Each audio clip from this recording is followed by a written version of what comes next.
Well, thanks for being here. This is a reading of my adaption to new transitions. I wrote the book, started out with a line that was depicting an attack on an old man in a alleyway in Denver, Colorado. And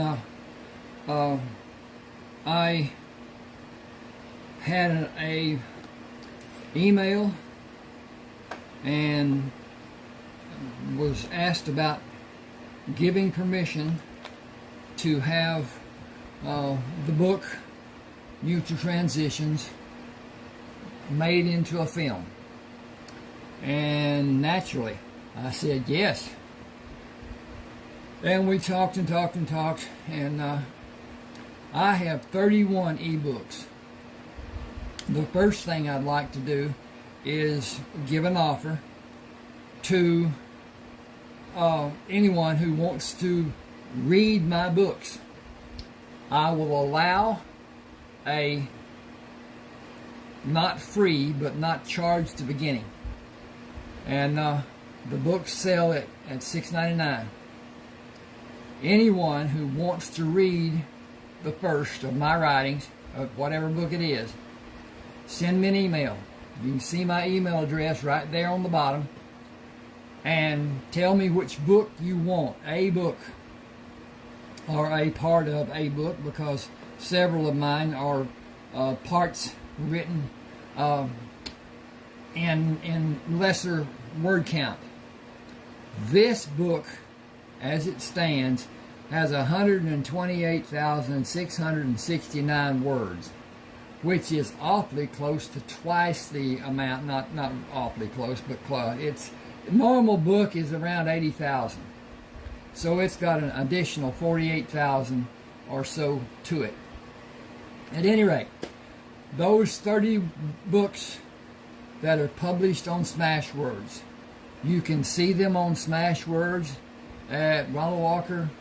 You can see them at like this, Mutual Transitions, and start off and go through and find them, even read part of them with looking at the page and whatever. The thing about Smashwords is, if you buy from Smashwords, you have a membership that you join. All you do is give them your email address and your name, whatever, and that makes you a member. That gives you a page. That page has a library.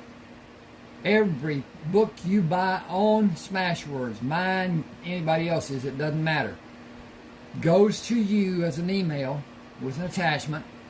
Then it is also placed in your library.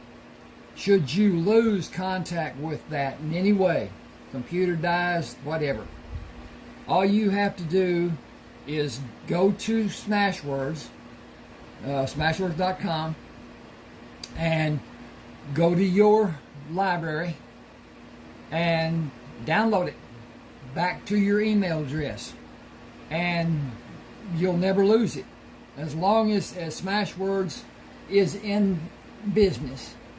And they just sold portion, or they joined with Drafted Digital, D2D, which is less forgiving to me than what Smashwords is or was. It's really changed. A lot has changed. I have a website, and I'm paying an exorbitant amount of money to build the damn thing and have it, and I shouldn't have said that, but anyway, that's how it is. It has been a sinkhole. It's done very little for me as far as recouping any money. And but at any rate, tell me which book you want. I will send the book. You can either not pay and not have another contact as far as that goes for books, even to buy, or send the money the first charge will only be $3.99, and that will tell me that you're sincere about whatever and stuff. But at any rate,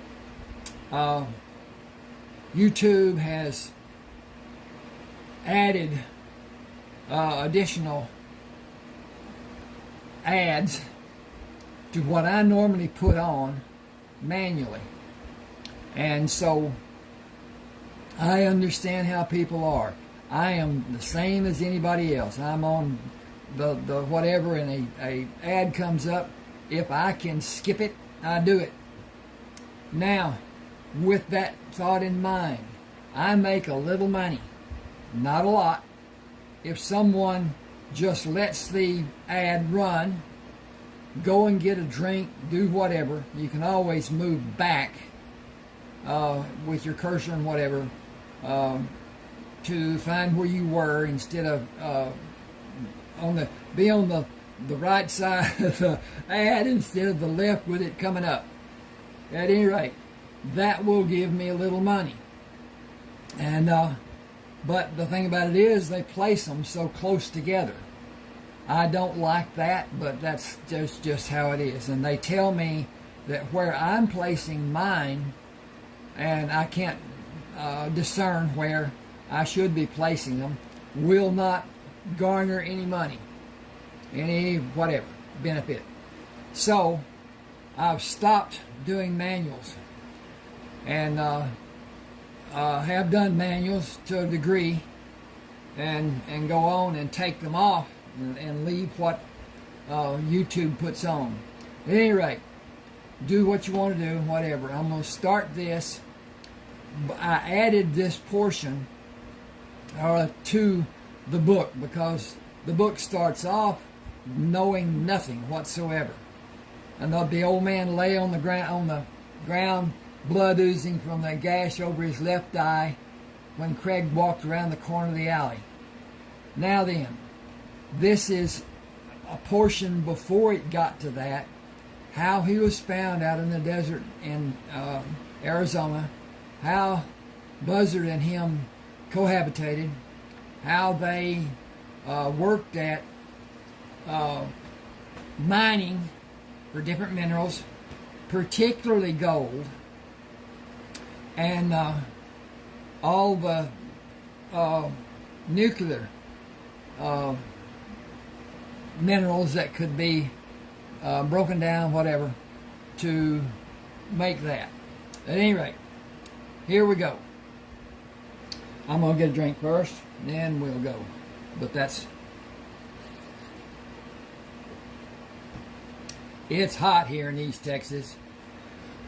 M.A. Shields, who amusingly announced his preferred name to be Buzzard, ate the few leftovers and carried the .22 caliber rifle to the flatbed truck. I should hunt away from the house and let the rabbit population increase. Avoiding cactus spines and sharp rocks, he drove south for 10 minutes and stopped the truck, grabbed the binoculars and stepped outside the truck. Raising the binoculars, he adjusted the setting of the magnification. Large black birds are flying in a circle about a mile away. That many birds can only mean they are waiting for something to die, something big. He continued driving carefully in the direction of the circling birds. More birds were on the ground, moving around a large hole with a small opening due to a shelf that formed a canopy over the largest part of the hole. Should be portion, shouldn't it? But anyway, part's good enough. The narrow opening prevented the birds from flying down or flying out of the depression. Buzzard knelt to find the covering canopy dimmed the light. He could not see the entire floor as daylight only illuminated the area directly beneath the edge of the opening where he stood. Backing the truck to remain a safe distance from the edge of the hole, he tied a rope to the bumper. Gripping the rope, he moved to lower his body, push his feet against the wall as he hand over hand moved down the wall of the hole. Moving away from the wall, he saw the body of a man lying 20 feet from him. Insects covered the man and crawled in a mass around him. Buzzard climbed out of the hole and brought canisters of insect repellent to spray the man's body. He sprayed his hand and wiped the man's face with the insect repellent and sprayed around the man with a second canister. "Buddy, I can't get you out of here. I don't think you should be moved. With all of your injuries, bugs won't bother you now. Military insect repellent is the strongest you can get. Your leg is broken. I can fix it with short boards and bandages." He scaled up the wall of the truck and dropped 2 thin boards before he moved down the wall to move the leg and wrap the bandages around the thin boards. "I need to get a doctor and come back. There's a house south of here. I'll go there and get help for you. You're hurt bad, but you're breathing. That's a good sign. I don't see any bleeding, but you need medical help I can't give you. I'll come back and bring help." Buzzard drove around cactus spines and sharp rocks and other obstructions, including mesquite bushes, which led him away from the hole and the injured man. Circling, he approached the adobe house from the rear. Walking to the door, he raised his closed fist to knock, only to look into the dark eyes of a wrinkled older man standing in the open doorway. "I found a man who is hurt when I went to understand what buzzards were doing where he is. He's down in a hole where he fell. Do you have a telephone to call a doctor?" The man abruptly stepped back and closed the door. Buzzard raised his hand to knock and dropped his hand, placing both hands on his hips, and shook his head. He slowly backed away from the door and felt a dog bump into the back of his leg as it walked behind him. Ignoring the dog, he walked slowly to the truck and leaned against the right front fender. It was 5 or 6 hours travel time to the reservation headquarters, and he did not know the way from this house. He had not seen a road of any description during his wide sweep of the area. He was startled when the man came outside, banged the door shut, and walked with a halting gait to climb in the truck. I should put that, I'm going to change this. Hang with me a minute. SIDE. And climbed inside the truck without speaking. Buzzard noticed the pack the man held was filled to the point of pushing the cover flap to prevent him from closing it. He started around the front of the truck when the old man climbed out of the truck and went to the back of the house, then returned with 2 long poles rolled to be covered by a thick blanket. He put them across the bed of the truck behind the cab and climbed inside the truck. I'm going to do this again. It's more succinctly. Okay. Climbed inside the truck. He stared straight ahead without speaking. Buzzard tied the poles on the left side of the bed and moved around to tie them on the right. That will hold them. Sitting behind the steering wheel, he saw the man point toward the windshield. Go that way? Silent. I'm going to change that too. That needs to be silently.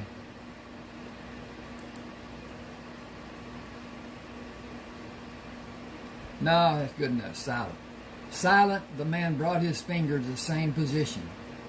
Will you tell me when I should be careful, or will you just indicate the direction we should travel? Again, the man brought his finger to the same position without speaking. Buzzard used the same method he practiced coming to the house to avoid obstacles in the path he followed, often silently reprimanded by a pointed finger until they arrived at the hole in the ground. The old man used the rope to tie the poles and his pack and lowered them to the floor of the hole. moved to take the end of the rope coming from the bumper of the truck and tied a double sling around his body. Moving to the edge of the hole, he sat with his legs over the edge of the hole and waited for Buzzard. When Buzzard came to stand by him, he turned his body to extend his legs. Got that wrong. Okay, well, let's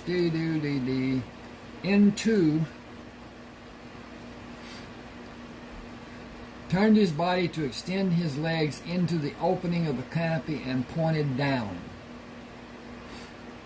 You want me to lower you to the bottom? The old man raised his arm with his finger pointed down and brought his arm down, pointing to the floor of the hole. 2 times Buzzard wrapped the rope around the round bumper of the truck and pulled to take the slack out of the rope. Playing out the rope, he moved to stand at the edge of the opening looking down at the man. I need to check on my progress. Oh, we looking good. Okay.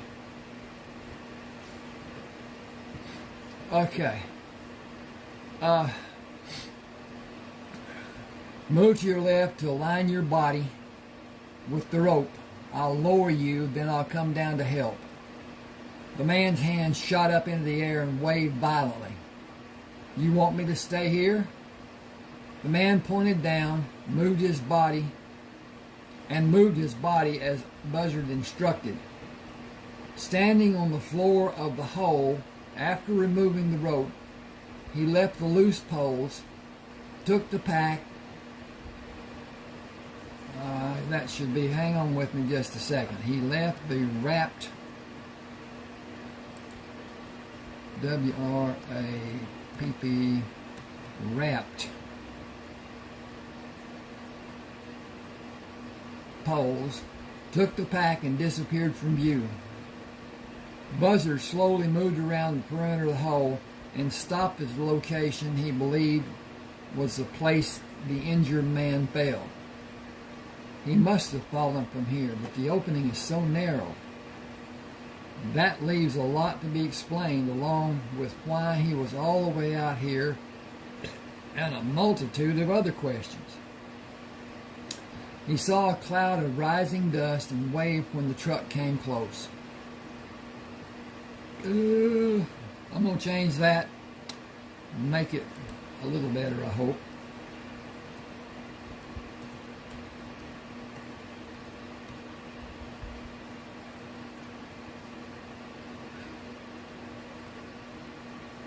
Alright, we got that done. See if this don't sound better. He saw a cloud of rising dust and waved when the truck approached. Dr. Anthony Iron Eagle drove around his position and stopped near the parked truck. I got here as fast as I could. Will you help me? I need to lower 2 bags and splints that I may need. My uncle said a man is injured, but he did not know the extent of his injuries. Buzzard said, I have not heard him speak, only emphatically sudden gestures. He does not speak English well, only a few words. Buzzard pulled one end of the rope up and then the other end. Your uncle tied a fireman carry around his body with the end of the rope and had me lower him. It is an old practice. We did it as children for entertainment. I will do the same. Have you looked for tracks to have an indication of what happened? It could be helpful if an investigation is done. I saw tracks, but I did not want to ruin the scene. I'm sure I can't read signs as well as some men. I was told you are extremely well adapted. It may help us if you will look. No one will come here to help, so disturbing the marks you may find will not be a travesty. The man may die if he doesn't have medical help he needs. He is not a member of our tribe. You are revered for the help you gave both tribes, or you would not be allowed to stay here. You are valued as a friend of the people. The 3 of us are the only help the man will have today. Buzzard lowered the doctor and moved around the edge of the hole to examine the tracks. Returning the truck, he stepped on the bumper and turned his body to sit on the bed of the truck. He judged the time by the movement of the sun to have elapsed 40 minutes when the doctor called him. "Will you pull my bags and me up? My uncle will tie both ends of the posts with the rope and direct us in lifting." Oh. My uncle will tie both ends of the post with the ends, and we're going to put that, I'm going to do this, with the ends,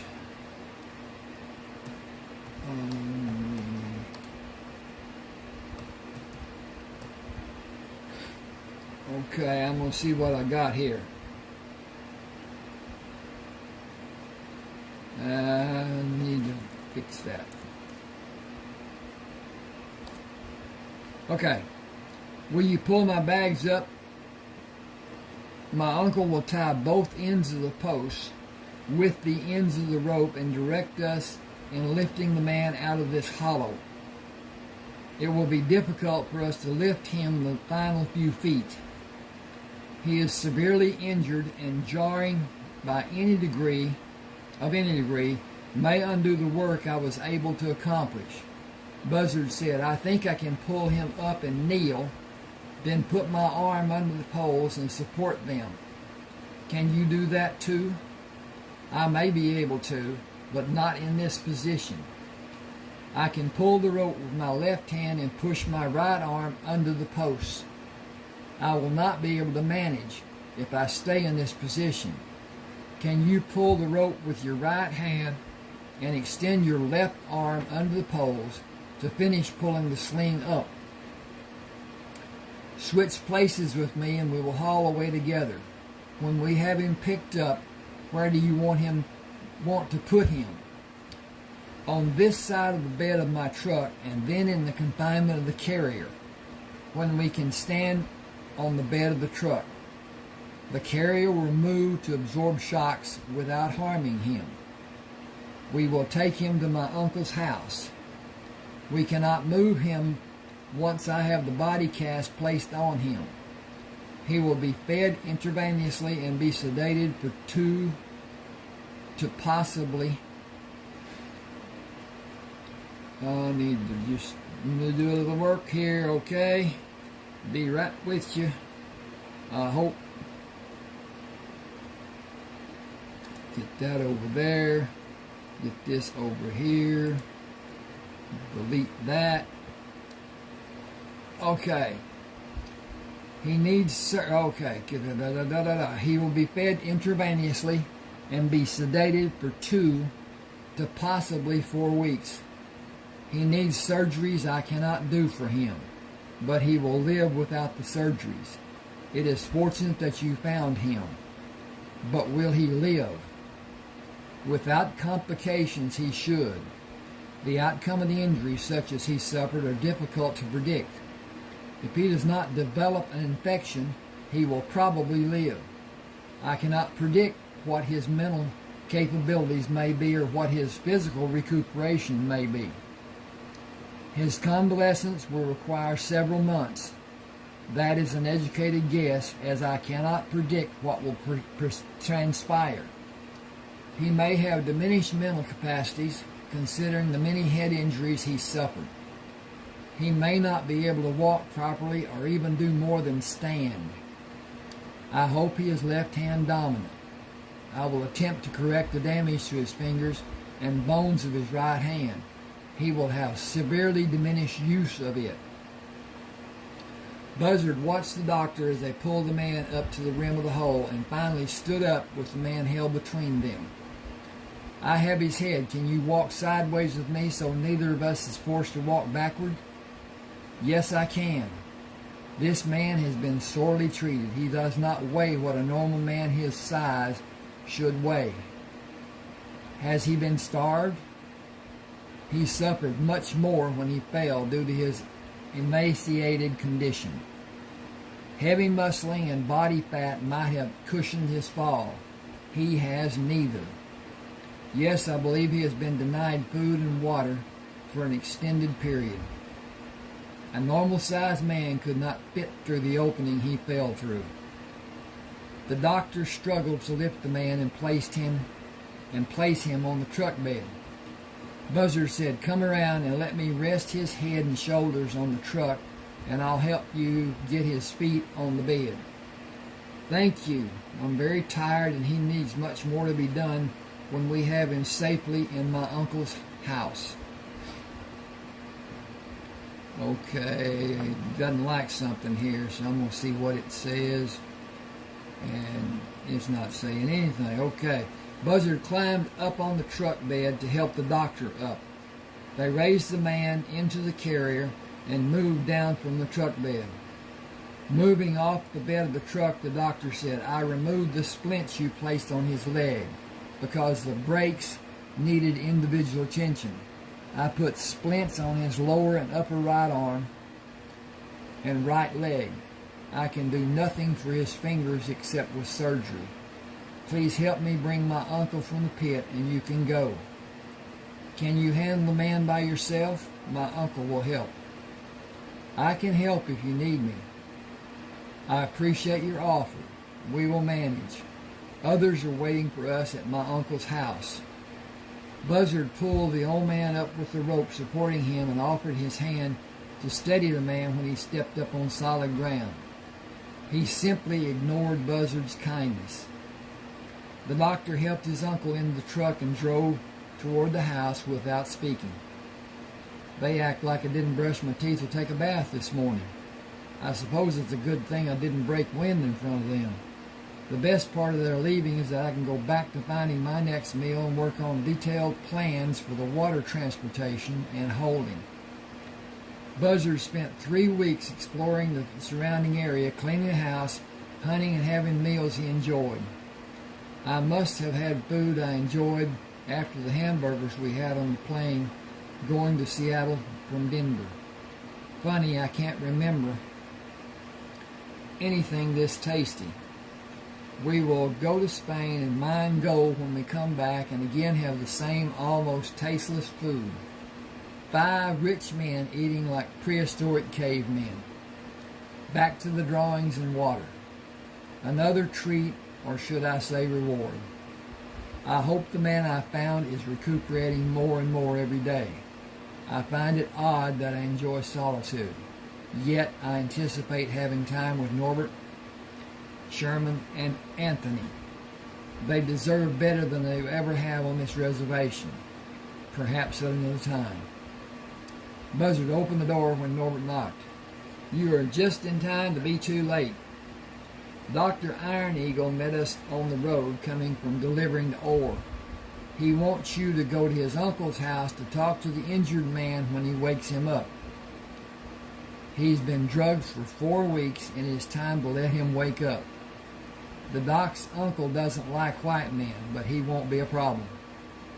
Buzzard said he didn't say a single word to me when we met and the whole time we were together.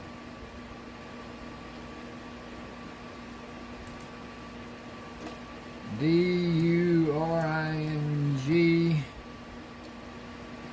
When we met and during, I messed that up, I gotta fix that.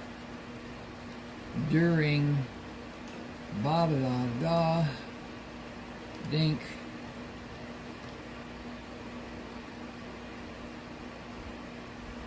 That's not right, I gotta go back. Okay, T-H-E. He didn't say a single word to me when we met and during the whole time we were together. White men killed his family when he was a kid. They beat him. I'm doing a get ditty over here. So, dink. Okay. They beat him and thought they killed him. He went with the sheriff and told the sheriff which men did it. What time does the doctor want to wake him? 9:30 tomorrow. We have to get up early tomorrow. We wanted to bring you the message from Dr. Iron Eagle. He said it was important that you be there. He probably wants the man to see a friendly face when he comes to his senses. Norbert grinned. That can't be, or he wouldn't want you. Go home. We can't. We have to go to our workhouse. We can only go home Saturdays after we make the last delivery of the week and enjoy having Sunday off. See you later. I may not be here tomorrow. I don't know what the good doctor may want. Sherman smiled. He will want you to tend to the injured man because his uncle never will. Buzzard said, Doc said the body cast will stay on him for 6 weeks. It has only been a few days more than 4 weeks. I can't refuse to help the man I found. Will you ask for someone to care for the injured man? I will pay a wage to that person for helping him. Are you saying we should send a man? The man is in a body cast. He can't wipe his own ass. He can't direct his own urine. I don't believe we will want anyone to help, but he can't refuse. He can refuse to allow a woman. I would if I was faced with his predicament, but I would also weigh my chances and my choices. Can a man cook? Will he clean the house and wash clothes? Will he care for the patient every way the patient needs? I wonder, and I also strongly doubt. Dr. Iron Eagle's truck with the prominent carrier sat on the east side of the adobe house. Buzzard parked beside it and walked around to the front of the house. Not Anthony, his name is Anthony, but anyway. Dr. Iron Eagle opened the door. Good, you came. I want him to see a man he can trust, as I might be seen as someone he cannot trust. The nationality of his captors is not known. His arousal may be traumatic for him. You might ease a particular trauma since you saved his life. He may be thankful that you did.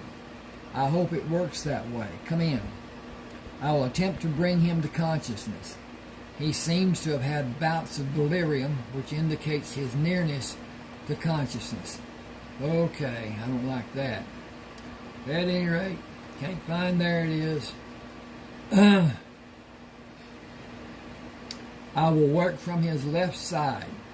Will you stand on his right and talk to him and reassure him of his well-being and safety? You must be careful with his injured hand. It would be nice for him to hear his name. I know we don't know what it is. Perhaps he will tell me and I can use it in our conversation. Keeping him calm is my first priority. It's good that I shaved my beard off. Are you ready? I got the easy part. He can't blame me for anything. Do you have the ammonia nitrate? Dr. Iron Eagle laughed. Thanks for trying. You know what it really is. Gently take his arm in your hand and draw his attention to you with slight pressure. I'm going to fix this. Got to. Okay, comma. With SLIGHTPRESSURE.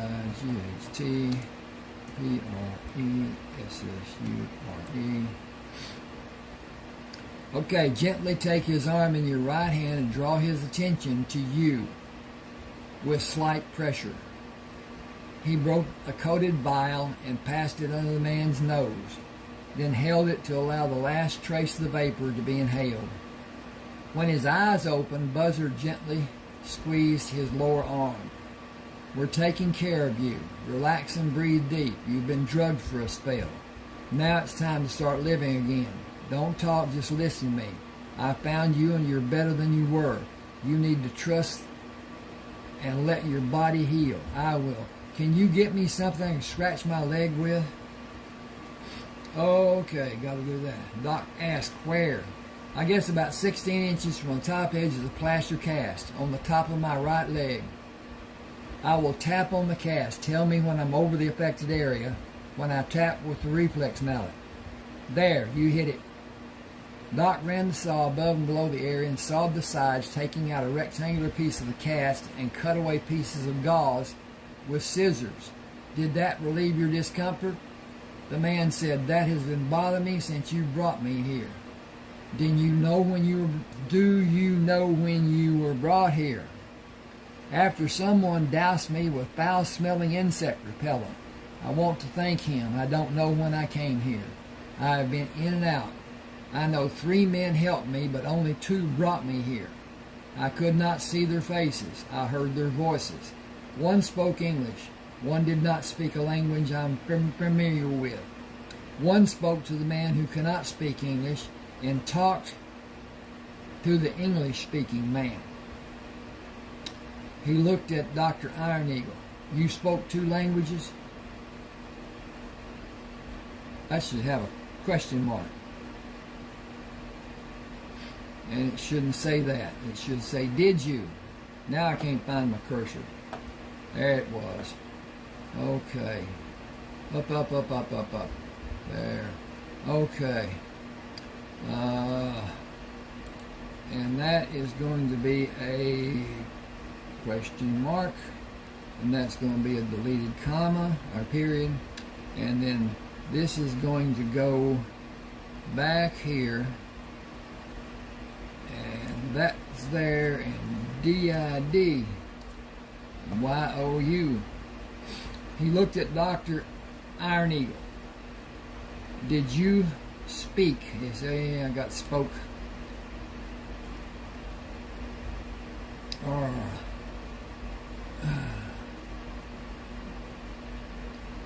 Take care a minute, just a second. They got it. Alright. Did you speak 2 languages? He turned to look at Buzzard. I'm going to save this. Click that there, click that there, click that there, and we're done. Okay. He turned to look at Buzzard. You spoke English. Ants were stinging me and bugs were biting. The pain was so strong I did not know where all of it originated. As I said, I was in and out. Everything is not clear, almost dreamlike, fuzzy. Buzzard asked, what can I call you? I have been trying to recall without success. I simply cannot remember. 2 men put me in the trunk of an old clunker of a car and brought me here. I was in the trunk a long time. They argued about how they would kill me and almost came to blows. I crawled backward, away from them. I am not certain what happened after that until you poured the insect repellent over me. Thank you for what you did.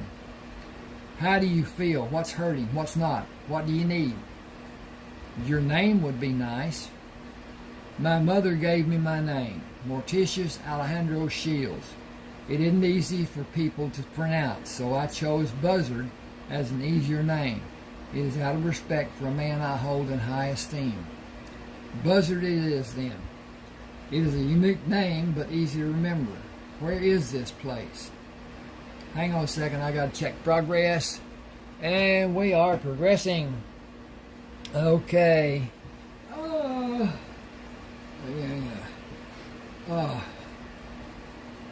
You are on a government reservation in northeastern Arizona. That's wrong. Exactly wrong. They're on the northwest side. So they're just below St. George, Utah, which would put them on the northwest side of Arizona. Okay, got that done. From what I could see in the tracks near where you fell, 2 men brought you here in a car at night.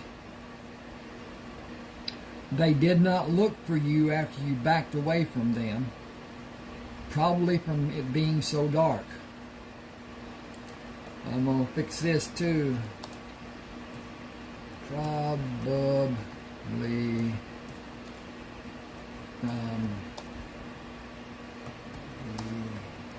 darkness. Okay. They floundered around for a period of time before they left. I followed the tracks to an asphalt road and lost contact with them. You were very lucky to be alive. Can I call you Lucky? Buzzard and Lucky. That is a unique pair of names. How long, I got the dirt here, how long will the cast need to stay on? Doc turned to face him. The full arm cast can be removed next week. The lower cast should remain for 3 weeks. Your fingers and wrist are held in a form. I need to change this because that can't be a full cast. P-A-R-T-I-A-L.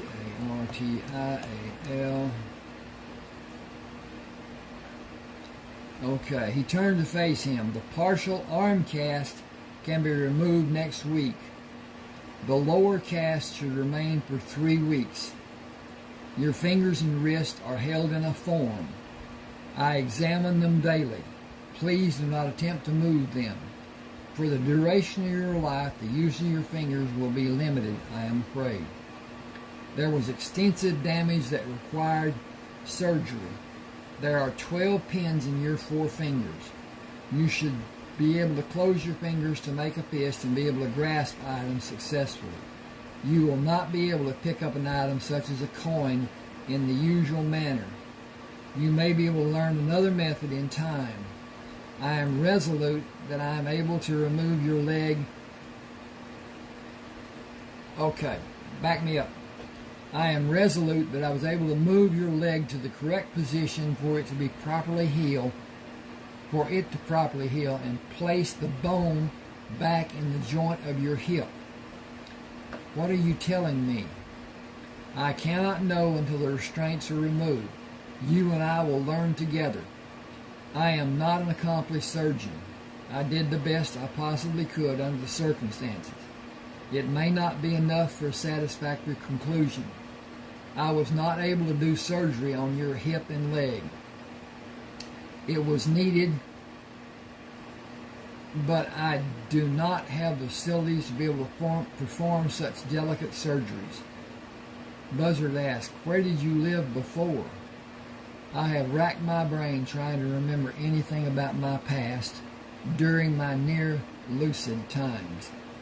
My memories seem to begin with 2 men that stayed outside a dark room I was locked in. Hang on just a second, please. I got a bit of personal. Okay. Just a minute, I'll be right back. I've got to do something here personal.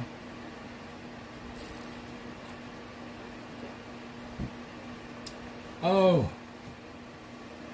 Okay, locked in. I have bits and pieces that I cannot put together. I think I remember things, but it's like I'm in a dream and I can't move far enough or fast enough to catch up. I can't quite grasp what I think I remember or find words to complete the sentence. I cannot get the fogginess out of my head and pull out the pieces that makes the memory complete. I am not sure of anything before the memory of being in that small room and the time I spent locked in it with them in the house on the other side of the door. They were sadistic and tried to starve me. If I had the chance, I could shoot those men and kill them, but I could never do to them what they did to me. I remember being in that small room with no light and the door locked. The room was about 4 feet wide and 5 feet deep. The idiots talked without stopping. They were told to starve me and burn the house with me in it. That was what they talked about, over and over. They argued continually, bickering about everything, and they talked about how they were going to be rich after they were paid. What they did to me was sadistic and morbid, but I survived. My condition grew weaker every day, and I thought many times that I would die, but I survived. When someone goes for 2 or 3 days without food or water, their body begins to rebel. They get to a point of wanting to die. I was hallucinating, and those visions made me mentally unstable. When that happened to me, I changed. People talk about having strength and how they would be able to endure hardships and what they would allow and not allow.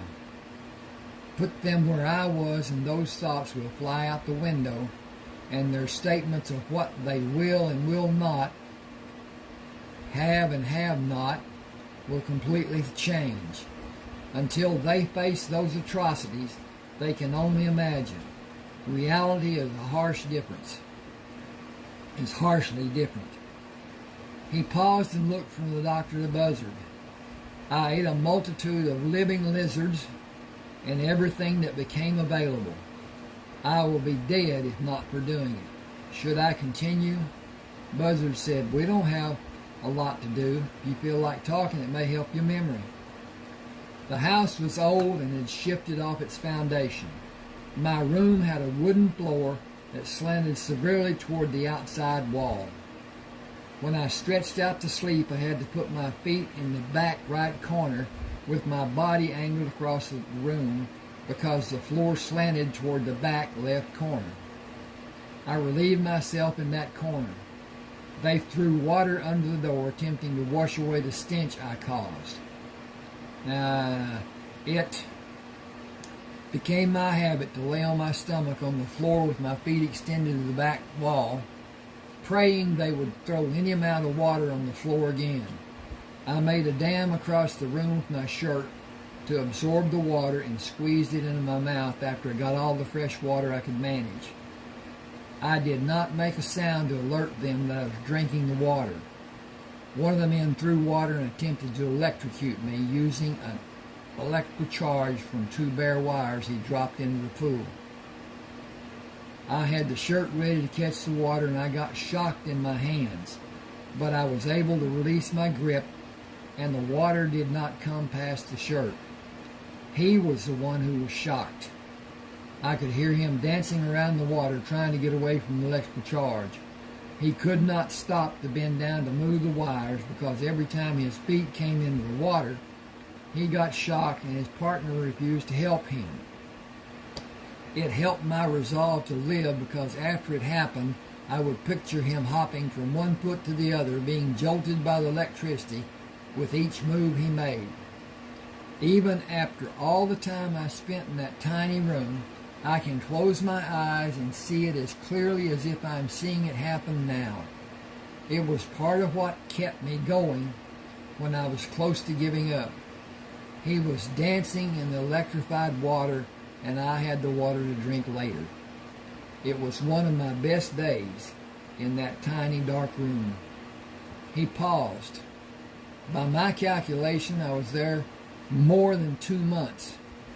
By logic and not relying on memory. I may have been there longer, but I cannot remember. Need to change that. Hang with me just a second, if you're here. I am going on faith that people will enjoy my reading. I understand the length of progress, patience the person may have. I enjoyed writing this. I enjoy reading this. But then that's how I am. Okay, my memories begin inside that tiny dark room. I have flashes that I'm not able to hold and place where they have a beginning or an end. I have difficulty concentrating with those flashes coming all the time. I am tired. I think I can sleep. Buzzard said, I'll be close by. Holler if you need something. Doc turned to leave the room. I'll make a plate for you if you want to eat. He is better than I thought he might be. Thank you for coming. Can you come again tomorrow? I'll do my best. I'll get your food. Please watch to see how he reacts when he gains consciousness. He was not apprehensive or agitated earlier, but that may not hold true. He may be startled, even frightened, when he regains consciousness. Trauma victims are sometimes confused. You were a reassuring presence for him earlier. I will be close and watch him, Doc. Tony brought a plate to Buzzard and sat in a chair across the room from him. Do not ask. I never have, and I have survived. Some things are better left unspoken, and some things are better left unknown. Just enjoy his cooking. Buzzard smiled. I used the name Morty until I joined the Army. While I was working as a carpenter, a man would ask, "Where is that buzzard?"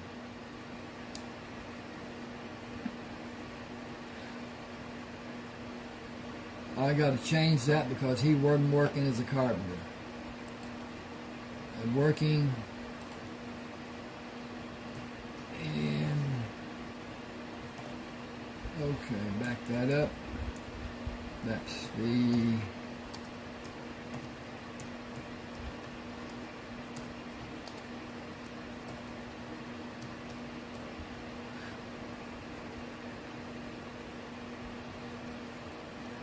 hang this second.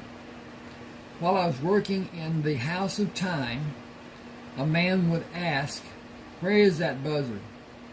He was a good man. I used buzzard because of respect for him. My nephew calls me Unc. The injured man, buzzard called Lucky. Got to put a comma there.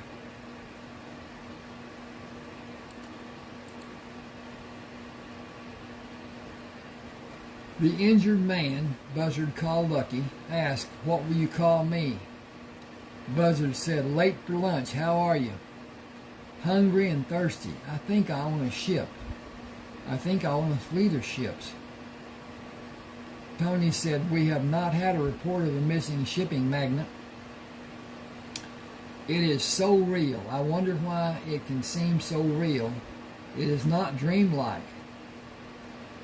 Tony said, "You need soft food, but only a small amount over an extended period of time. You can eat all you want, but in small portions, and you should limit the amount of liquid intake for several days. Sips, not full drinks. Understood? Your system has not had normal function in many months. Ease back into normalcy. Please. I know I should be meek and quiet, but I have not had a decent meal in months. I haven't had a meal in months, decent or otherwise, for that matter. I am at your mercy, and I am grateful for all you have done. That does not begin to quell my..." I've got to turn this off. Whoa, hope that didn't make noise and whatever. It was hot in here, so I had that little cooler on. I am at your mercy, and I'm grateful for all you've done. That does not begin to quell my desire for a steak and potato meal. I am not demanding that you throw a steak on the grill and bake a potato, but I distinctly remember how delicious a great ribeye tastes. When can that happen? I will do anything I am able to do after this cast is taken off. Tony left and came back with a plate. Okay. Can you manage? Just put it anywhere. I will do whatever I can. How bad is my left hand? You will have limited use of it until you develop a talent you may never master. I may never be able to use my left hand. Sorry about this. This is wrong. This should be right.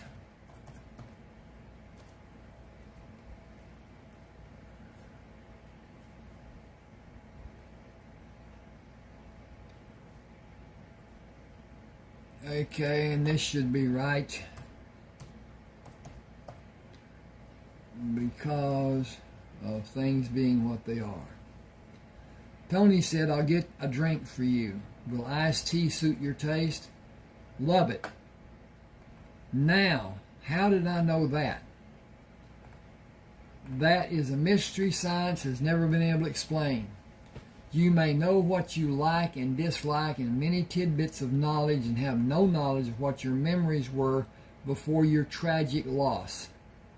The triggering point of traumatic amnesia.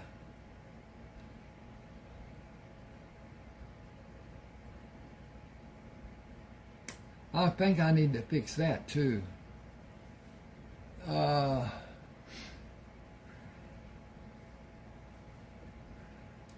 Is that what I have? Traumatic amnesia? Your trauma began inside a cramped, dark room. Your collected memories begin inside that cramped, dark room. It is reasonable to assume you were made to be unconscious by force. That reckoning of your predicament and the result may be the cause. It may be such a terrible realization that you will not allow yourself to remember. You said the 2 men were paid to kill you. Who might have employed them? I think that will be your first key to remembering. It may never happen, but you are alive, contrary to the desire of some unknown person or persons. Those 2 men were too stupid to tie their own shoes properly. They put me in a room that was so dilapidated even small rabbits and snakes came inside and saved me from starving. A man can do terrible things when he is hungry. I did. I would again. Both of you would. I lived in that room because I outwitted those 2 men. I lived to be brought here because Morticius Alejandro Shields cared enough to find me and help. I lived after I was brought here because Anthony Iron Eagle wanted to be a doctor and help people. If I was a rich man, I would divide my holdings with both of you, but I do not have the price of a small stake. What else can I say? I do not have the slightest inkling about what will happen to me even in the next few minutes. I cannot say what I will be able to do when the cast comes off. I may or may not be able to stand, and walking within several weeks is probably not possible. My future looks rather bleak. Buzzard said you are responsible. Buzzard said, you are my responsibility and I'll take care of you until you want to leave. That's my word and my bond. What, are you rich? I have investments. I am not worried about money. I have no idea if I ever be able to repay you. Just do what you are able to do for now. You can worry about what might be when I run out of money. Tears came to the man's eyes. I will pay you back someday, some way. Eat a few bites and wait to eat more. That's your first job today, not talking about paying back. Your second job is talking to Tony and me about anything you want to talk about. As I see it, the only way you can progress will be an improvement from where you are now. Each day will be an improvement, because each day you may not remember anything more, but you will exercise your facilities, and like a well-exercised muscle, strength will come and you will have improved. I think that's all that's important for you. Charlie Luck. I think about how lucky you are, and I thought about the most common name I could imagine, and Charlie came to my mind. Because I don't know a better name, and you can pick one of your own choosing at any time. I'll call you Charlie Luck with your permission. Just Charlie most of the time. When you can get around, we'll move to my house on the other side of this reservation. He put a small bit of food in his mouth and savored the taste before he swallowed. Then another. That is heavenly. How much can I eat?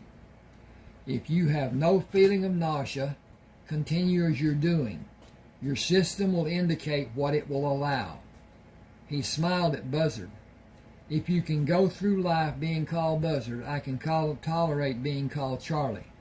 I will not hurry eating, and I will talk as you ask. I am anticipating having these casts taken off. Can the time be cut short?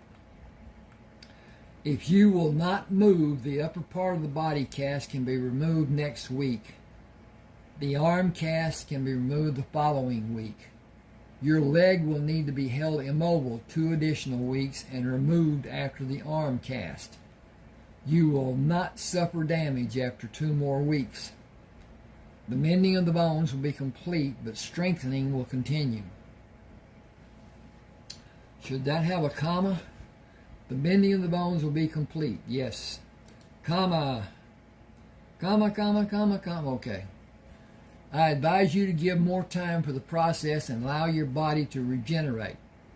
You will not walk without assistance for a period of time that you may not desire to tolerate. I have no means to make any prediction of how long. You should be tolerant. I hope that is a warning to you of the frustration you will face. You think it will be time for me to put my game face on? Faces, not face. It will test your patience and your resolve. I anticipate a lengthy process and heightened frustration. Okay, that's a division. I need to check on what's going on and what's not and what's ever and there. I hope you enjoy this. Please subscribe to my channel and hit that like button. It helps a lot. It's an algorithm finding proposition. Everything that's put on my page, the algorithm reads it. Now,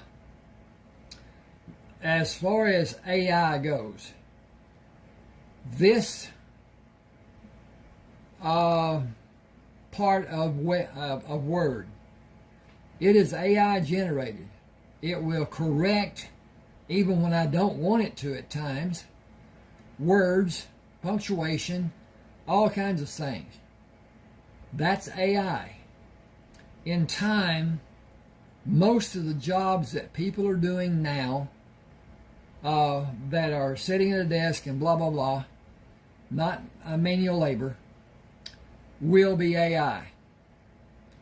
There will come a time in the distant future, possibly, Elon Musk feels that in his time, his essence will be downloaded into a robot brain, and his essence will live, AI functioning. And if you've seen the movie I, Robot, it's going to be real. There will be robots of different... There are now robots. There are vacuum cleaners that will clean your house with you just turning them on. They go to where they bump into something, they move around it, they go blah, blah, blah. That's AI. This computer, your computer, it's AI. Artificial intelligence. And it's something that we will probably never... I'm not going to see it in my lifetime. I'm too old. But things will be what they are. Not anything we can do about it. Okay.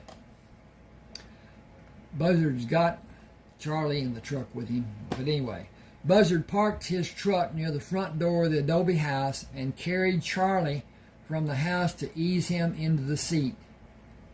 We're about 3 hours from the house. It is not yet 8 o'clock, and the sun isn't high in the morning sky. We should be at the house before it gets unbearably hot. Drink plenty of water, eat the meat cakes I brought. You fleshed up pretty well and gained a good bit of weight this last month, but you have a long way to go. I have been eating normal meals, but you know some of those meals were not easily eaten. I have a remedy for that. Good tasting foods start with rabbit and greens for our noon meal and vegetables for dinner. How does that sound to you? I will know more about that when I know how you cook the rabbit. You cannot do anything to harm the vegetables. Buzzard grinned. Can you cook? I can, but I'd rather eat and not wash dishes. The guest has to wash dishes. Then I will cook and you can wash dishes. Neither of us will cook or wash dishes for 2 months. Rosita Northcross will keep the house and do the cooking. I built a bed for her in one of the empty rooms.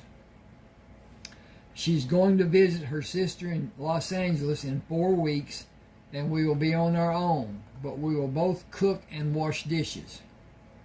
Community property rights. Agree? Agreed. I fashioned an exercise room for us. You should try to take your time and ease into doing your progression in baby steps in the beginning with small weights.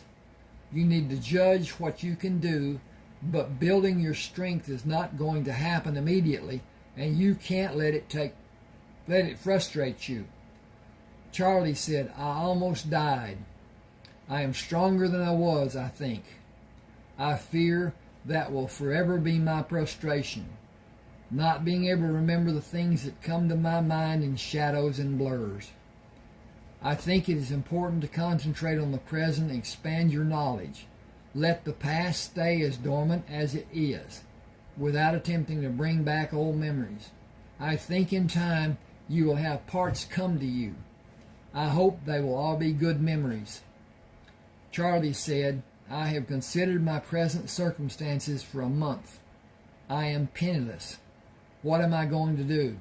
You cannot continue taking care of me, and I have no expectation of anything miraculously jumping into my pockets. That will not be a problem for a long time. We will find and mine gold. The gold we find will not be enough to divide with either of the tribes wherever we find it. It will be ours. The leaders of both tribes have instructed me to keep the gold and never tell a soul if I found a single sliver. Everyone knows it is here, but if they find even a little, it must be given to the tribe and be divided, leaving the finder a few cents. The deposits are not large. We may take the better part of a year to have a few $100s. We will be paid for finding other kinds of ore. I get a percentage of the ore being taken to the railhead, and the trucks being used are mine, giving me a daily rental fee and maintenance on the trucks. It isn't a large amount, but it keeps money in my stash. I can afford to go somewhere when I need to and if I need to. I can't afford to fart if it has a charge. Transient circumstances, I assure you. Transition after transition will bring success. Buzzard stopped the truck near the door of the house. I'm going to have you swing your legs over the edge of the seat and pick you up to take you into the house and deposit you in a comfortable chair. Tony wants you to stay off your feet for another week. Rosita just opened the door. She will bring you anything you need. She is being paid a daily wage, and I bought her train tickets to Los Angeles and for the return trip sometime in the future. She may never use it, and she can have a refund if she wants. I hate to be a bother. Do you want me to fire Rosita? No, that would be stupid and cruel. Then be a bother. You know, sometimes you tend to be really hard-lined in your thinking. Buzzard smiled. I'd rather be hard-lined than hard to get along with. I have not witnessed that in you yet. Swing your legs out and practice being a bother. Rosita pushed the screen door out. The house is clean and lunch is ready. The rabbit and greens were delicious. Buzzard said, This is Charlie, Rosita. He doesn't want to be a bother for you. He will not be. Why would you think that? I am here to help in any way I may be needed. Mr. Shields has been very kind and generous. Charlie said, I'm not able to walk for a week. I have no inkling that I can successfully walk after that week. How is that a problem? The obvious fact is I am completely dependent on someone helping me like I am a helpless baby. My circumstance is demanding. Rosita said, I have 4 weeks before I go to see my sister. I have faith you will be able to take care of yourself before I leave. I sincerely hope it will happen. Buzzard said, It will happen. You are too strong-willed to allow it not to happen. Do you want to go with me to see the water transfer systems tomorrow morning? And the crops in the fields? Those too. It must seem like a miracle to the people. Rosita said, It is a miracle. The desert is growing food. It is a miracle. The water cools the fields and helps the crops grow and not burn up like a small garden did so many times. Buzzard said the weather will allow a long growing season. 2 crops may be grown. The second crop will require plants that are heat resistant. He stood in front of Charlie. Drop your right hand to the lever on the side of the chair. Can you raise your legs and pull up on the lever? Gently. Okay.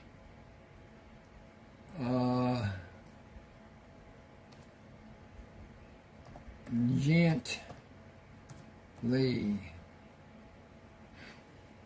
Okay. We did that. Charlie pushed his feet out and pulled the lever up, raising the leg rest of the chair, and pushed his upper body against the back of the chair, moving it to fully reclined position. I could sleep here. You moved it to recline like it was nothing new for you. You seemed comfortable moving it. I have this type of chair in my house. Do you? Is your house close? I believe it is far from here, but I have not reached the point of knowing where. Pieces come and seem to slip away before I'm able to recognize and identify them. Don't push it. Let it come naturally. I believe it will. You will see them clearly, You will see them clearly, and you will. I've got to find my cursor here. Ding, ding, ding, ding, ding. Oh, there it is up there. And you will retain them. They are not lost, just hidden away, waiting for you to call them out of hiding. I'm sure it will happen. Charlie said, the terrible part is not knowing anything about my life before I was locked inside that room. I want my life back. That is not possible if I cannot remember. Buzzard asked, do you know how to play backgammon or checkers or Yahtzee or cribbage or cards? The tribe scrounged around and found games we can play. 1 week. That is all I will give you to try to entertain me. Then I intend to walk. Buzzard moved around and looked at Charlie's feet. Not without help. With the difference in the lengths of your legs, you're going to need a built-up shoe. It won't give much flexibility when you walk. Can you build one? I can get it close to the right height. You'll probably need some stuffing in either of your shoes to compensate for not being exact. The difference is less than an inch. That's not too bad. Maybe I can tiptoe when I walk. I think that would put a hell of a strain on your foot. It would be better with a thicker sole. You mean it would be better if I put my shoes on the correct feet? Now that would be a sight to see if you transpose them. Rosita brought a plate of food for Charlie. Do I have the privilege of eating in this chair? Buzzard said, you have the privilege of not moving out of that chair unless you feel the call of nature. I'll take you to the John and stand you in front of the commode to keep you balanced. You will provide guidance through the endeavor. Stand up straight and don't put extra weight on your short leg. It needs time to continue mending and growing. And when I need to sit, will you also have a bedpan? That is another can of worms. You need to be patient and careful. It could determine how much more length your healing will allow your leg to grow, gain in growth. Both the hip and the break can have growth if you allow it to happen. Your hip joint will grow new tissue, and with it supporting the ball on the end of the femur, either sitting or lying down won't stop its growth. Then you can help me into the truck and we can go anywhere we want to go. Sitting in that chair is not the same as bouncing across the desert. 2 weeks, and Tony will make a decision. The crops will be almost ready for harvesting, and you can walk with crutches, but only on a hard surface, not slippery, here in the house. These tiles are slippery, and the mortar joints are lower than the surface of tile. You can readily bust your ass. Once the crutch has slipped, it's gone and you're going down. Rosita brought Buzzard a plate. Okay. I got to do this. Okay. SECOND. Rosita brought Buzzard a second plate. There's more if someone wants it. Buzzard said, thank you. Charlie, do you want seconds?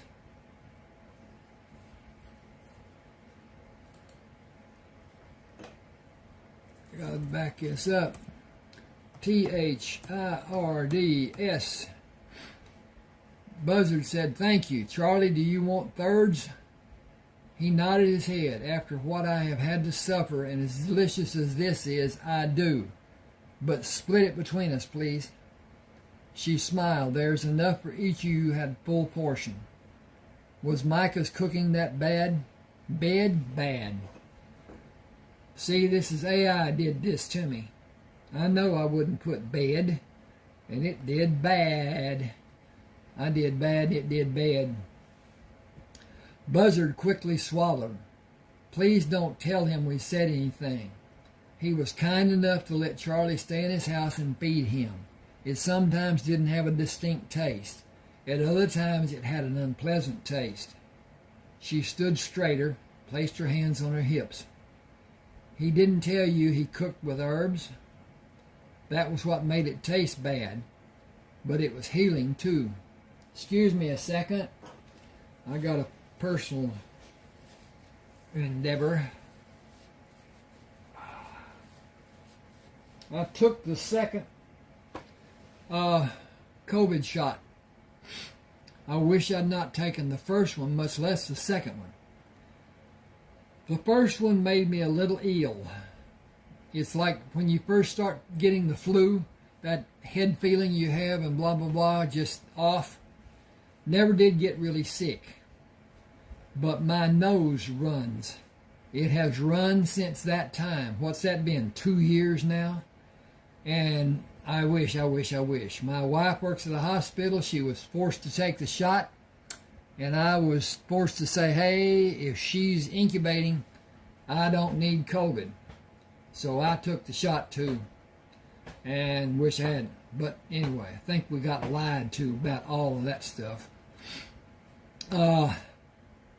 Let's see. Buzzard laughed. He seldom spoke to Charlie. He never spoke to me. He did not speak English when he talked to Tony. Even that was rare or away from our hearing. Tony told us what happened to him when he was young, and we understand why he feels as he does. She shook her head. Those people were caught and hung by our people. That should have been enough. He knows he's wrong, but he will not change. Don't expect him to bring something and come to check on you. His kind of hate does not have room for being civil. He helped me. He did that because the tribe wouldn't like it if he didn't. He did it out of concern for his own benefit, not to help you. He let you stay in his house for the same reason.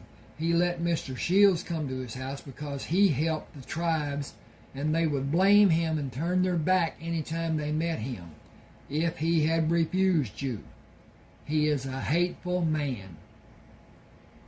Charlie asked, would he hate all spotted dogs if a spotted dog bit him? He probably would. It's just the way he is. Buzzard said, we will not go anywhere we can... Whoa! I got a knot in there. It shouldn't be there. Buzzard said, we will not go anywhere. Man, I don't know why I want to do not, but I do.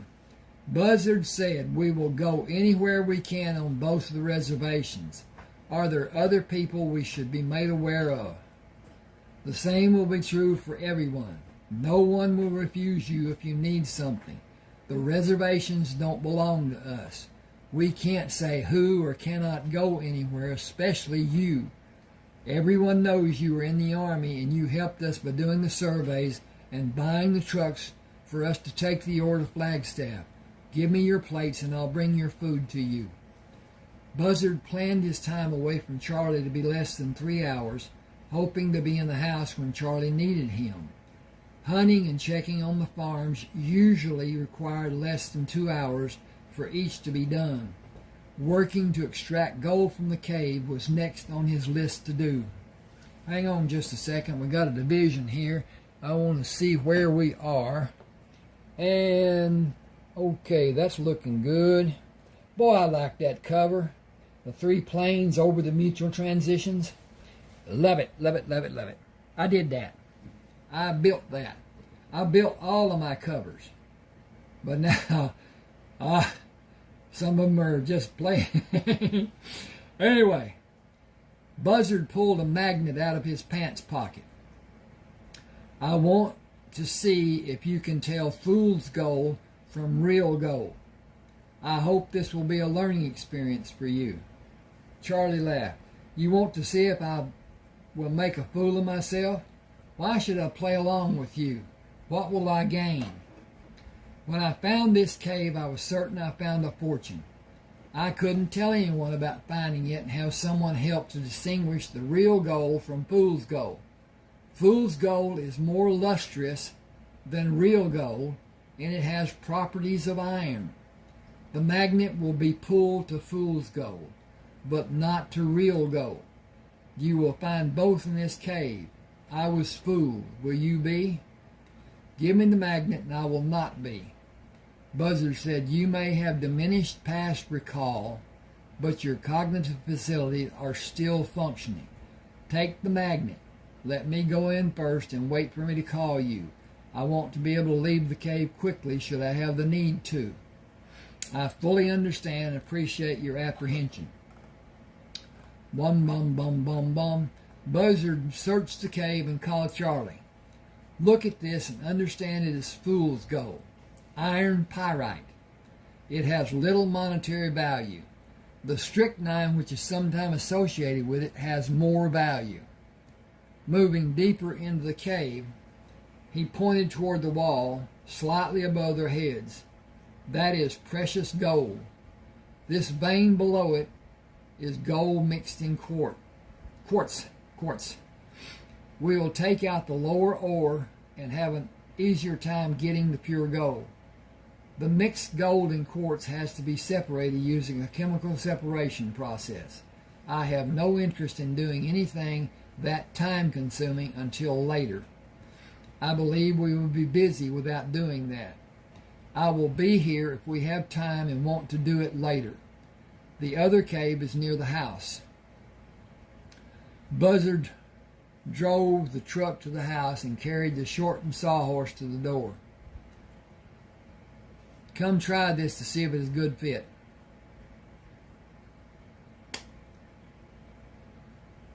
Okay, Charlie sat on the sawhorse and swayed right and left.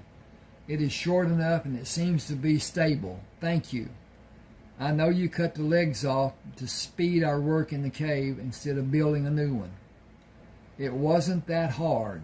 Building another one or cutting down to size will be the same. Getting to work in the cave was my motivation. Okay, I need to do something here. I need to just check what page this is and come back to it. Okay.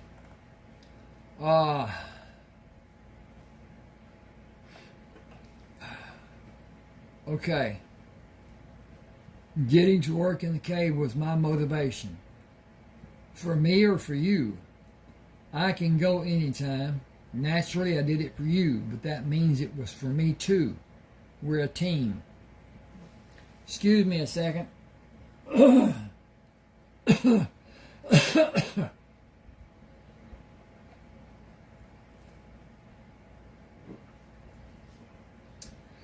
Where is the cave? Look straight west. See the dark cave in the side of the mountain? It is at level ground and we can walk to it. That's right. When you're stronger, we will. It's not a problem to take the truck and tools we'll need. Besides, the gas is free. Charlie was sitting on the sawhorse when Buzzard came out of the cave. It is safe. It is, thank you. Now, he's working on two caves here, and I got to make that distinguishment. That's the reason I want to know what page it was. Because he's talking about one, and he's in another. Okay. It is safe. It is, thank you. I want you to understand the difference in this cave. Oh, he asked, is it safe? Okay, the difference in this cave and the one we just came from. Oh, okay. You don't need to explain that. Okay, I'm better. That one will require hard work and not much will be gained except over a long period. The ore deposits in this cave are prolific in comparison. We are going to take out several $100s a day when you can work all day. I have the means to shelter and feed us. At this time, I don't need the gold you are going to see when we go inside. We don't need to hurry. That is my point. No one will come here and take the gold. It will be waiting for us when we have time to work on it. Charlie frowned. What dollar figure will we finish this project? Oh, what dollar figure?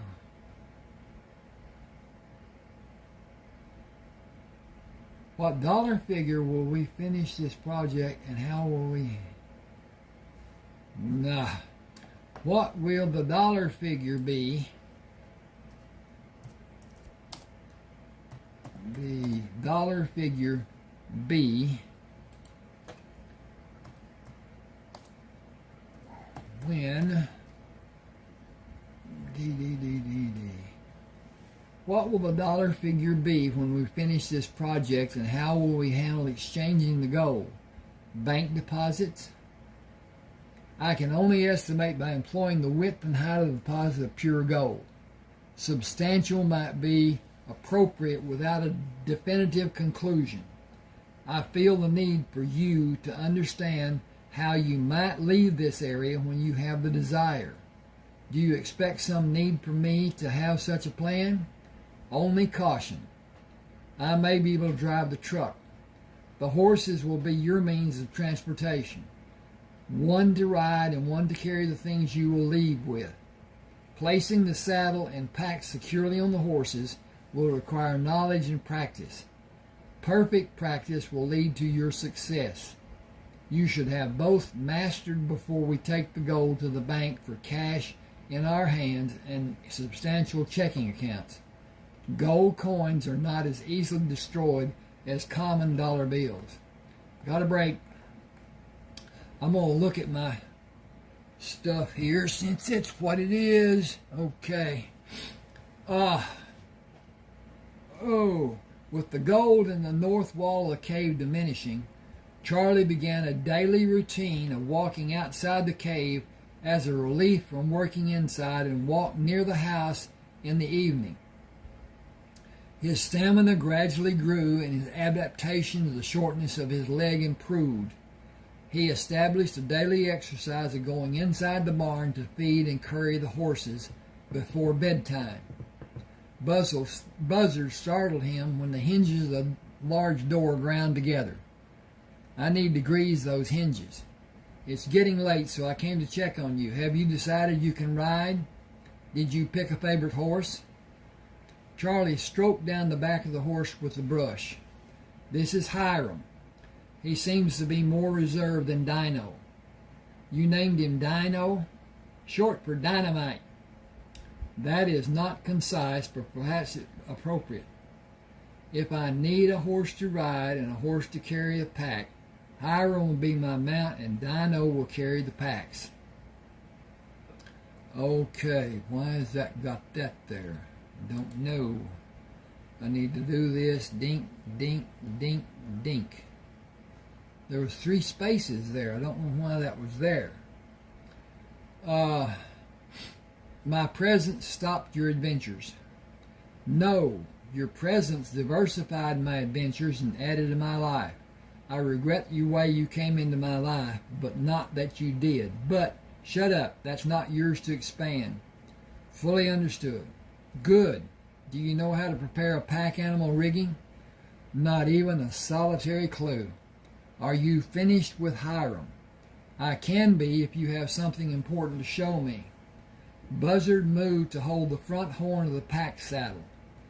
This keeps the pack horse safe from harm. That bigger saddle blanket is thick enough to do the job of protecting the horse. All of the rigging is designed to hold the saddle in place and also protect the horse. With the rigging placed properly, the load will not be allowed to shift in the front or back or move either side. Placing it and tightening takes as much practice as loading the packs. Hang the bags on the four horns, but put whatever you are going to carry alternately in the bags to balance the load. When you are satisfied that the load has been done correctly and tied properly, cover it with a canvas and secure the canvas. The horse will not tolerate a loose end hitting him. Keep the load comfortable for the horse, while you keep the horse safe. The entire process requires a bit of understanding and practice. Unlike a riding saddle, the pack saddle should be checked during the journey and taken off the horse when you stop for an extended period. A truck is so much easier and it doesn't need to be fed and cared for. Charlie took the bail of the kerosene lamp. Time to get ready for bed. We may finish taking out the gold in the north wall tomorrow. We have removed more than I thought we would. Are you still sure the tribal leaders want us to keep it a secret? It will only be a small amount for each person to have. Nothing has changed to make the circumstances better. Jealousy and violence will prevail. I was warned a long time back in the past. Hang on a second. This is another division.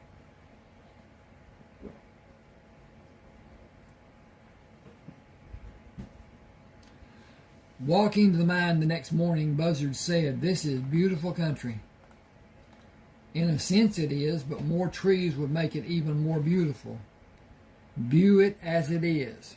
Relish the beauty you see. Appreciate the grandeur of the desert. That describes my view of this place. It is a desert, and my memory of it will be that it was mostly hot. It is a dry heat. Do you mean like an oven? I give up. It seems to me you are conceding defeat. You think? Get to work on the north wall. I'll work on the south wall and have it ready when you finish. Charlie filled 2 buckets. Will you take these to the shed and bring 2 more buckets? Buzzard carried the buckets to the entrance of the cave and turned to look back.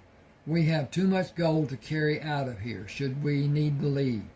We should take the bars we have to the bank in Flagstaff next week. It's easy to transfer money from one bank to another. What name will I use?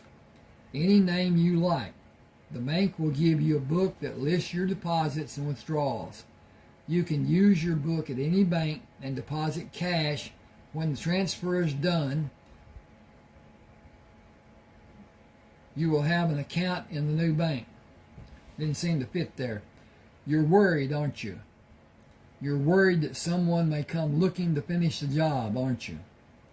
Not so much worried about someone coming for me. That's been done already. You saved my life. You have been everything you possibly could for me. I am concerned that they may come for me and get both of us. I am afraid the next time will be the men who were able to reason and plan.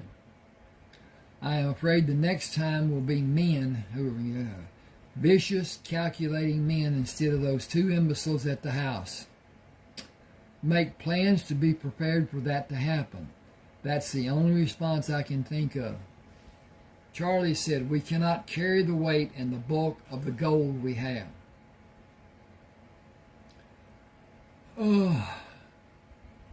No, we should convert it. But we can't take a trip with a large amount of money and have it taken from us. Deposit it in the bank is the only thing I can think to do. Only a few $1,000s worth. We cannot afford to have anyone see this much gold, even by making several deposits. You're right. How much money do you think you might need to get you through the next 2 years? 2,000 should be sufficient for several years. We will need a way to carry the cash and keep it concealed. Money belts. 1 around your waist and 2 around your legs. That will keep part of it safe in case one part is stolen. Not around the waist, that is expected. Only a thin wallet with a few dollars in it, a bag of some sort, and a money belt around each thigh up high. Nobody will ask you to pull down your pants to check for money. Bury the rest of the gold and come back for it later, or be bold and take all the foreign bars to the bank along with the nuggets. Charlie smiled. An excellent plan, cunning and devious. I will start sewing the money belts tonight. We should go to the bank tomorrow early. We will act nonchalant and be of no interest for anyone. We should not go in together. We can each make deposits and mention to the bank worker that we have an accumulation of many years of work. Buzzard shoveled loose quartz toward the rear of the cave. 9 pounds is $3,000. It will be easy for us to carry, and we can take the large bars and keep the small bars and round pieces in a pouch. Ask the banker to be discreet and keep your business private. Charlie asked, should we exchange part of the gold for cash? I think $50 would be wise. $50 each time we make a deposit shouldn't cause too much interest.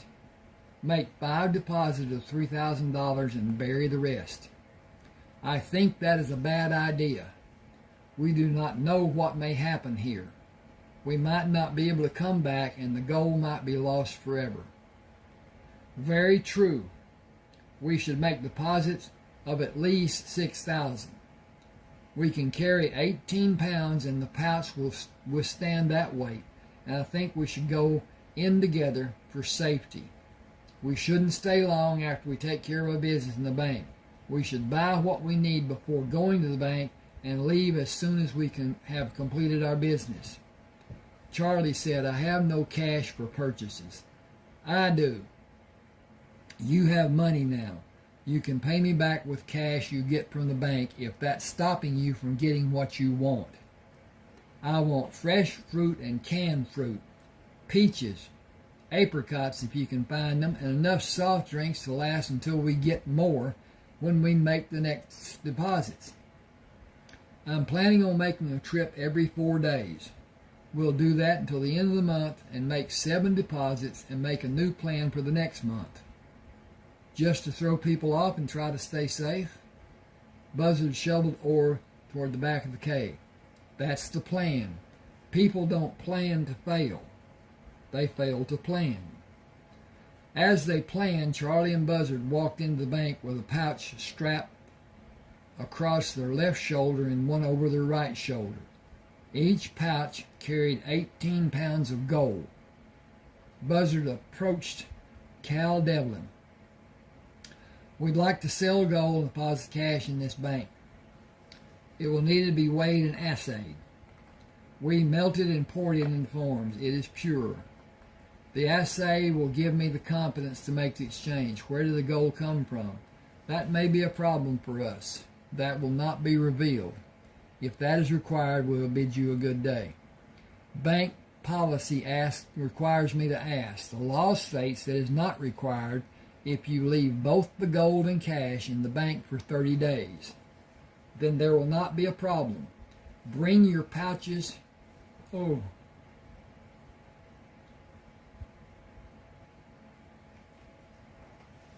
Okay. I misread again.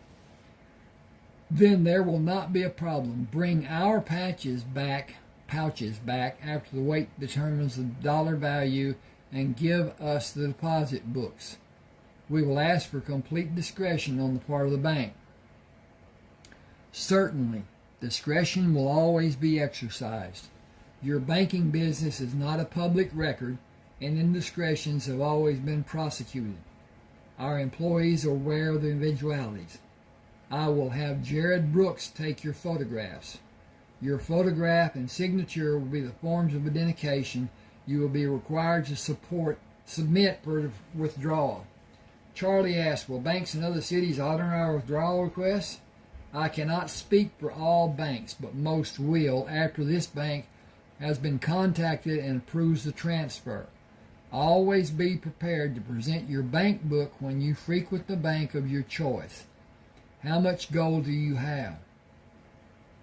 Holding the pouch out, Buzzard said, 36 pounds. Each of us has more than 36 pounds. That is a hefty sum. I will bring the empty patches back and give you the figures of each each pouch and mark your bank books. Jared will do the photographic work while I'm busy in the vault room. Leaving the bank, Charlie sat on the passenger side of the truck. I have an identity. I have substance. I have a bank account. I have a life. Thank you. You worked for it, only because you allowed me to work for it. You worked for it, and we aren't finished. In 3 or 4 days, all the gold, other than the quartz, will be removed from the cave. 2 days from now is Friday. We will make another deposit and have our photographs fixed to the inside cover of the bank books. Monday, we will make another deposit, and Wednesday and Friday, and the following Monday, Wednesday, and Friday. We will melt and pour more gold between the days we come to Flagstaff to make deposits. That's not days we go. I hate this thing. Okay. Ding, ding, ding, ding, ding, ding. Okay. We got that. They would go to Flagstaff to make deposits. It should be done in bars to be sold and deposited in rounds that we can carry in one of our pouches. Buzzard backed the truck away from the bank. We just opened bank accounts.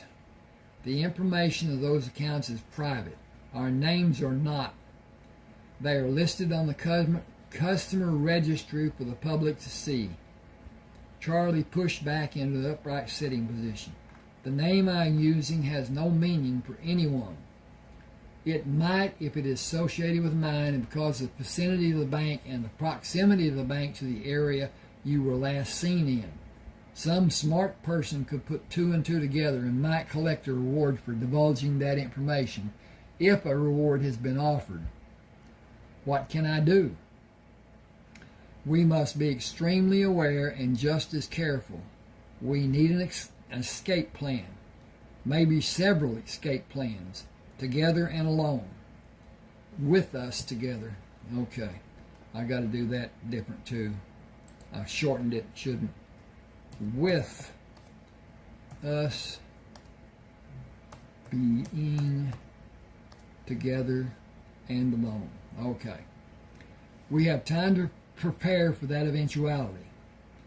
I do not have the assurance you have. I would not know the first thing to do or how to do it.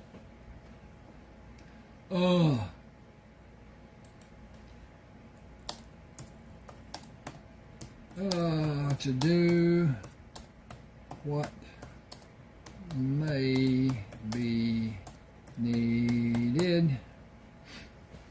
I do not know the first thing to do or how to do what may be needed. You do. Saddle Hiram first. Be prepared to jump in the saddle and ride for your life. Prepare Dino for the packs, load and leave. Getting free is most important. Coming back will never be an option. Go away from the problem. Go to St. George to collect all your cash and sell the horses. Buy a train ticket in another name and use initials and your last name. Go away from the trouble. Don't stop in a small town. The more people around you, the better it will be. I think that needs to be, the more people around you, the better it will be. Okay. Think of your safety first. It is better that we don't know where each of us will go. It can't be forced from us if we don't know. Remember, they are going to kill you. They were going to kill you. I think that will be the purpose if you are ever located. Charlie said, I believe you're correct. The 2 idiots who held me prisoner in the house were supposed to kill me and make it look like an accident. I calculated that my body was supposed to be found for proof of my death. I wonder if my death is more desired now. Gold will be calling us first thing after breakfast tomorrow. More gold to be deposited into our bank accounts. Charlie stood at the bank entrance. We can't get the truck into the cave far enough to load it. We need to load a wheelbarrow and piled the ore near the entrance of the cave. Charlie held the shovel up. I have used this so long, I got to do something here. This needs to have a division, and that is the problem with being dink, dink, dink, dink, dink, dink, and then dink, dink, dink, dink, dink, dink, dink, and then we go up here to home, and we look at the size of the font, and we go to 16, and then we go to center the page, and we're finished there. Okay, that's a division between when they were talking and now that they're going into the cave. And I need to save it so that it is not going to be lost. Charlie stood at the cave entrance. Da, da, da, da, da. Charlie held the shovel up. I have used this so long the blade is worn until it's almost gone. I need a new square shovel, unless you allow me to load only a quarter of what you load. I will get one from the shed. I didn't see one when I got the wheelbarrow. You may need to get one from the barn. Will you keep yourself balanced and bring two back? That will be a pleasure. I will be back before you can say whatever the longest phrase you may know with 2 shovels, left and right. You get to choose which you favor. Buzzard stood at the entrance for a short time and loaded the wheelbarrow. When he pulled up on the handles to dump the ore, the anchor from the wheel axle broke on the right side. Pushing the wheelbarrow farther, he dumped the load and turned his back to the entrance, then pulled the wheelbarrow to the shed. He turned a spare wheelbarrow to push it out of the shed, then stopped to get a drink from his backpack on the shelf. As he raised his arms to bring the backpack down, an explosion from inside the cave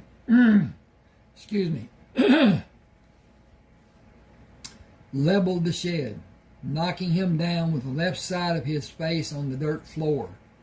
The west wall lay on top of him.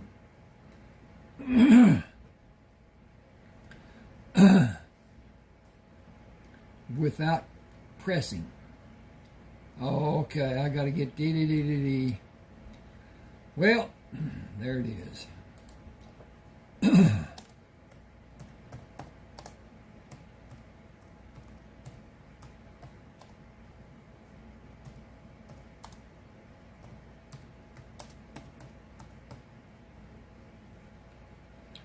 Okay, dee, that's not.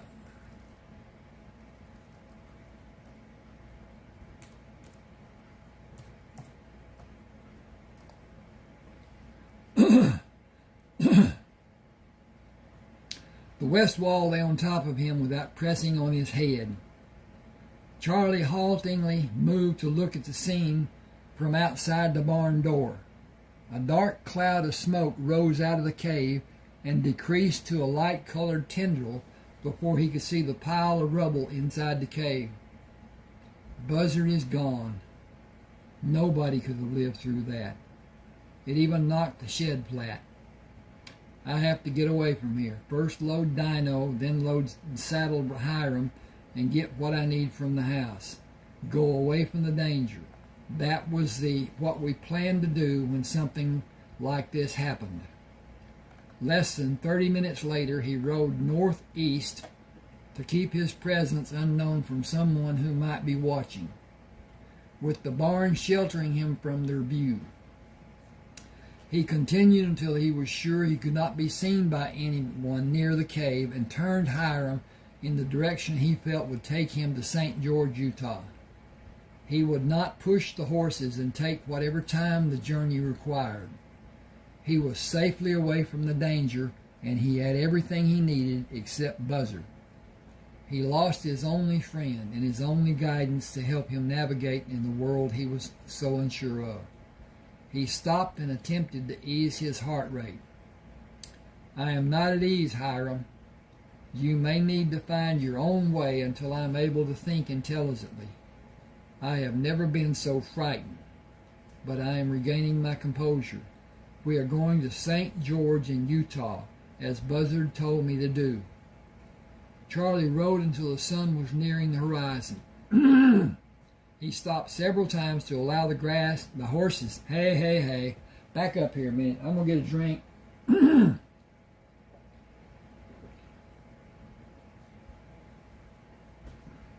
He stopped several times to allow the horses to pull grass growing near the base of the mountains. Nourished by the water that melted and slowly washed across the face of the rocks and down to the floor of the valley, making pools of standing water along the base of each mountain. He removed the saddle from Hiram and hobbled him, then unloaded the packs from Hydro and placed hobbles on him. The horses moved to the grass and grazed into the night, leaving Charlie wanting a fire.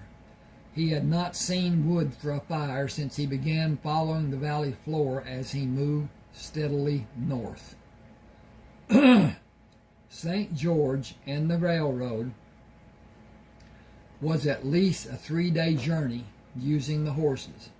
He calculated his need for the 3 days sitting in the saddle and leading Dino. It was necessary, but he sensed a dread of the harrowing trip to be done. He was not comfortable sitting in a saddle all day, and he was fearful about the outcome of what he needed to do to travel to St. George. Someone might be following. He could only load the packs on Dino and saddle Hiram and ride until he knew the horses needed nourishment and water. After they rested, he rode again. He found a spot where the water flowed down the mountain to drip off a shelf of rocks and pool at the base of the mountain. Filling the 4 canteens and waiting for the horses to drink their fill, he stepped into the left stirrup and pulled his weary body into the saddle. We have been fortunate, Hiram and Dino. I can only hope our luck holds. I am missing Buzzard terribly. Give me a second. Okay. He would know far better than I do what I should do. I need to try to preserve our strength for whenever we leave these mountains. The grass will be sparse and the water will be less than what we had. I will give all the water to both of you on the last day. We will need to travel into the night to reach the water we will need. The moon is coming into the full phase and we will be able to easily see the path we need to follow. I hope the night air will be cool. It will lessen our thirst and hopefully give us hope for a successful journey. Charlie stopped at the second pool of water to let the horses drink and graze for an hour. Leading them to the pool for the last drink, he pulled his sore body into the saddle and started north. He found shallow pools along the way and let the horses drink what they could before moving north again. The sun sank behind the mountains and night came. He pushed the horses to continue in the bright moonlight. We need to travel as far as possible tonight. The mountains will turn gradually to be more to the west, but still mainly following a northerly direction. When we come to a place they will turn west, we must leave them and go back into the desert.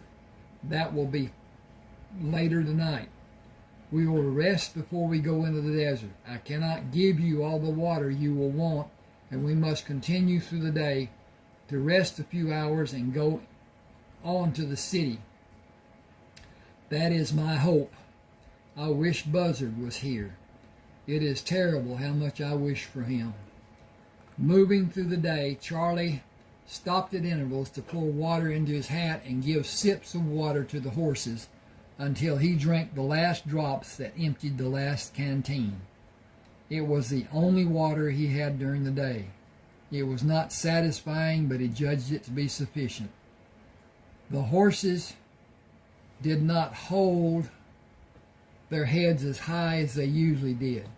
They were not searching the horizon for an escape from their labor as usual. They were near defeat, and they would not continue long if all hope was seemingly lost to them.